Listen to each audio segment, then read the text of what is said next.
journal. Léontine Atogima. Bonjour à tous et bienvenue dans cette édition dont voici les titres. Terminer l'année en toute beauté, c'est l'objectif de l'ONG AEF qui organise chaque année la cantate de Noël. La 4e édition s'est déroulée hier au Palais des Congrès de Lomé. Et pour marquer l'entrée en toute beauté dans la nouvelle année 2019, de gigantesques feux d'artifice seront lancés dans certaines localités des villes de Lomé et de Kara dans la nuit du 31 décembre 2018 au 1er janvier 2019.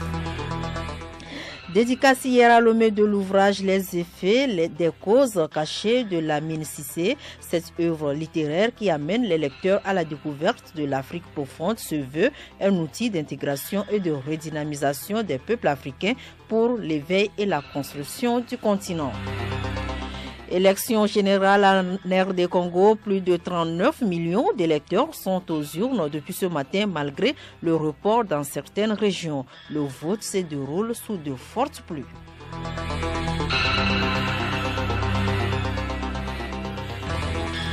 Radiolomé.tg. Mesdames et messieurs, une fois encore, bonjour et bienvenue dans cette édition. La Cour constitutionnelle du Togo proclamera demain lundi à partir de 10h à son siège les résultats définitifs des élections législatives du 20 décembre dernier.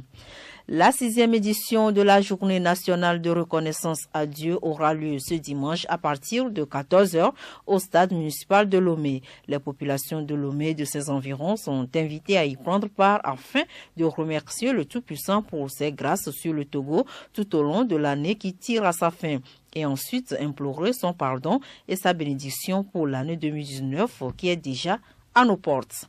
4e édition de la cantate de Noël hier au Palais des Congrès de Lomé, une initiative de l'ONG AEF pour terminer l'année en beauté. Un spectacle très apprécié par les participants. Un reportage de Patrick Sanga, une présentation de Bénédicte Kanda. Rideau sur la 4e édition de Cantate de Noël, un concert musical retraçant la naissance, la mise à mort et la résurrection de Jésus. Organisé par l'ONG mondiale de la jeunesse AEF avec le soutien du ministère de la Communication et celui en charge de l'administration territoriale, le spectacle s'est déroulé dans 8 villes avant de connaître son apothéose hier au Palais des Congrès de Lomé.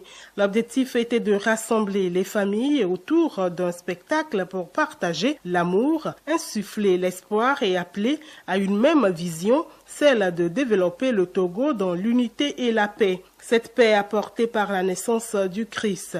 Bakaï Baoubadi, directeur de cabinet au ministère de l'administration territoriale, représentant le ministre. La particularité de ce spectacle, c'est l'enracinement dans la foi.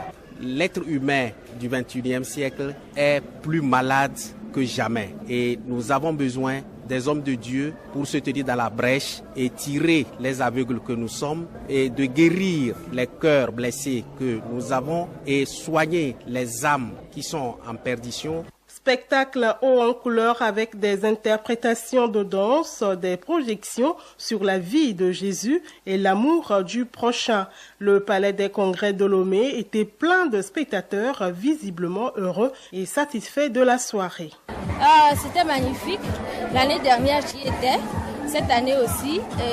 Il y a eu une touche particulière, la retranscription en français. L'année dernière, on n'avait pas eu ça. C'était intéressant. On a vécu la scène comme si on était au temps de Jésus et c'était trop bon. Je suis juste par le sang de Jésus. Dans le cadre des festivités de fin d'année, le ministre de la Sécurité et de la Protection civile rappelle que la présidence de la République procédera au lancement de gigantesques feux d'artifice dans la nuit du 31 décembre 2018 au 1er janvier 2019 à Kara, Pia et Lomé à partir de 0h pour annoncer le nouvel an. Les restaurants Le Phénicien et Blue Torch, la société LCT ainsi que le Comité national Caliente qui organise une grande soirée réveillon le 31 décembre au Carrefour Colombe de la Paix procéderont également à ce rituel de lancement de feux d'artifice. À cet effet, le ministre en charge de la protection civile exhorte toutes les populations, notamment celles des quartiers environnants, à ne pas céder à la panique au cours de l'événement. Les effets des causes cachées, c'est le titre d'un ouvrage de 2 tomes dédicacé hier à Lomé. L'auteur, Lamine Cissé, parle de son expérience de Casamance jusqu'en Europe. Dès son retour au pays, l'auteur entame la découverte de l'Afrique profonde. Cet ouvrage se veut un outil d'intégration et de redynamisation des peuples africains pour l'éveil et la construction du continent. Lamine Cissé. Karalan a vécu dans un environnement, la Casamance, avec les influences de la Guinée-Bissau qui était en guerre de libération. L'influence, n'est-ce pas, de cette gouvernance. C'est cette dynamique que Karalan a vécu. Après le baccalauréat, il est parti en Europe. Donc la confrontation entre l'Europe et son pays, il s'est rendu compte que la solution africaine n'est pas encore là. Il a voyagé vers l'Afrique des profondeurs. Il s'est rendu compte que c'est pas une Afrique qui existe, c'est des Afriques qui existent. Les effets des causes cachées est un titre englobant. Alors ça veut dire que c'est les questions africaines. Souvent nous traitons les effets et laisser les causes, que c'est pour inviter à aller vers l'éradication des causes, pour que les effets n'existent pas. Il faut noter que l'auteur est l'initiateur de l'Union des ressortissants de la CEDEAO. Et puis vous suivrez tout à l'heure après le journal le dernier volet de la rétrospective 2018 présenté par Yasmine Adoko. Le journal Léontine Atogima. Actualité hors de nos frontières au Congo-Brazzaville, le président Sassou Nguesso déclare la guerre à la corruption. C'était au cours d'un discours sur l'état de la nation délivré hier devant les 2 chambres du Parlement réunies en congrès. Il a annoncé la création d'une haute autorité de lutte contre la corruption, un fléau qui gangrène l'économie congolaise dépendante essentiellement du pétrole. Élection en RD Congo, plus de 39 millions de Congolais sont aux urnes ce dimanche pour un triple scrutin provincial, législatif et présidentiel. Malgré le report des élections pour plus d'1 million de personnes à Beni et Yumbi et la suppression de plus d'1 millier de bureaux de vote à Kinshasa, le scrutin a été maintenu. Bénédicte Kanda.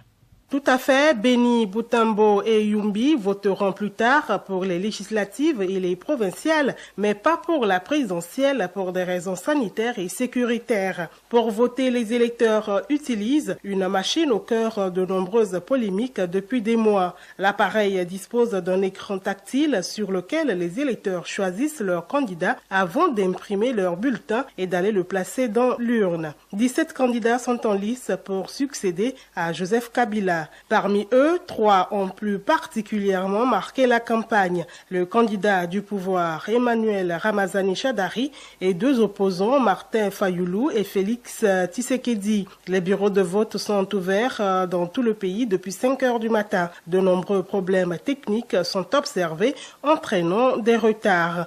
La fermeture des bureaux de vote est prévue à 17 heures GMT.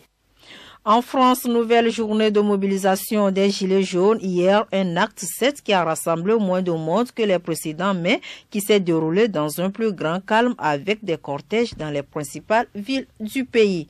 L'accord de libre-échange transpacifique global et progressiste entre en vigueur ce dimanche. Une zone de partenariat entre 11 pays d'Amérique, d'Asie et d'Océanie voulue à l'origine par Washington en 2008, mais dont les États-Unis sont arrivés 10 ans après les grands absents. Donald Trump a retiré les États-Unis de cet accord. Les présidents américains et chinois ont encore échangé par téléphone hier.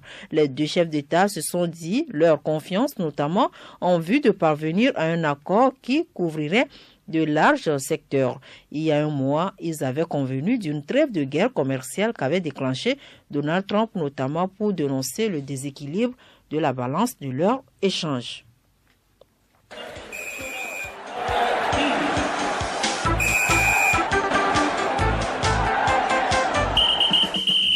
Nous parlons sport pour finir. La 8e édition du tournoi de la non-violence a débuté ce dimanche sur le terrain de Kondjedi à Lomé. Cette initiative du ministère de la Sécurité et de la Protection civile regroupe 16 clubs répartis en 4 groupes. Les finales sont au programme ce lundi après-midi aussi bien chez les femmes que chez les messieurs. Ce tournoi, Petit Poteau, est destiné à sensibiliser les jeunes de la zone B sur la non-violence, les méfaits de la drogue, de l'alcool et de la délinquance juvénile.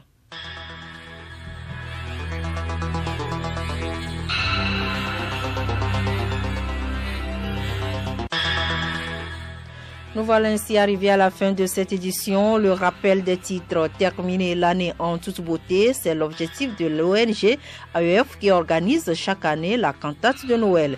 La 4e édition s'est déroulée hier au Palais des Congrès de Lomé. Et pour marquer l'entrée en toute beauté de la nouvelle année 2019, de gigantesques feux d'artifice seront lancés dans certaines localités des villes de Lomé et de Kara dans la nuit du 31 décembre 2018 au 1er janvier 2019. Dédicace hier à Lomé de l'ouvrage Les effets des causes cachées de Lamine Cissé. Cette œuvre littéraire qui amène les lecteurs à la découverte de l'Afrique profonde se veut un outil d'intégration et de redynamisation des peuples africains pour l'éveil et la construction du continent. Et puis, élection générale en aire de Congo, plus de 39 millions d'électeurs sont aux urnes depuis ce matin malgré le report dans certaines régions. Le vote se déroule sous de fortes pluies.